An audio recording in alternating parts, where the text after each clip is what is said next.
My dear sisters and brothers, supposing a scorpion bites you, then you have a conviction that whenever there is a scorpion, you must be far away from him. Because he can just sting you, and the sting is very, very bad.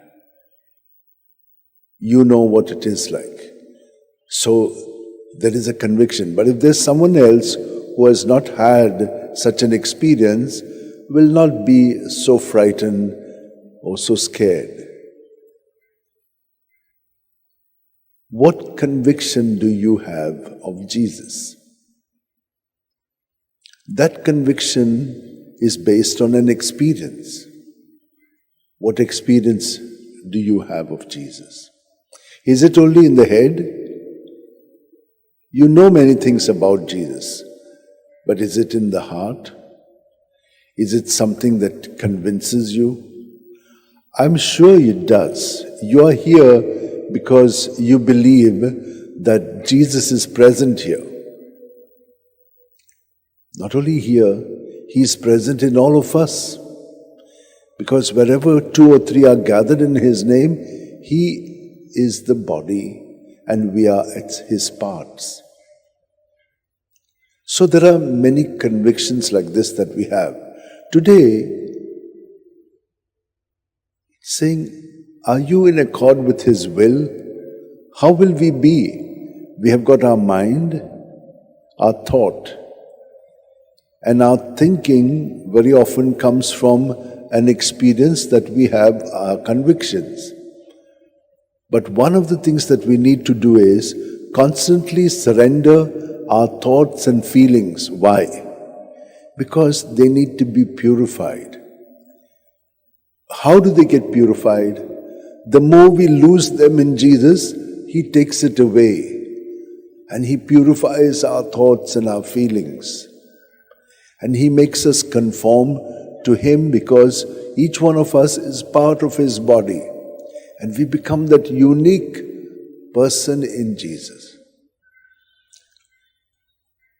He says that what we have received, if it comes from heaven, it is something that no one can take. And all of us here have got different things that God has given us. And we are happy. And yesterday we saw we must keep it always in God. Otherwise, attachment to them can take us away from God. Attachment should be to God, and in Him we have all things that He gives to us.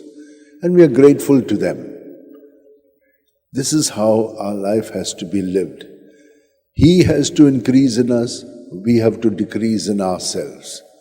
And the more we experience this, then yesterday we were told that is eternal life. Eternal life is experienced here and now, because the things of the world will not touch you. And especially when we are in Him, nothing can touch us. What happens to us when something evil befalls us, when someone says something?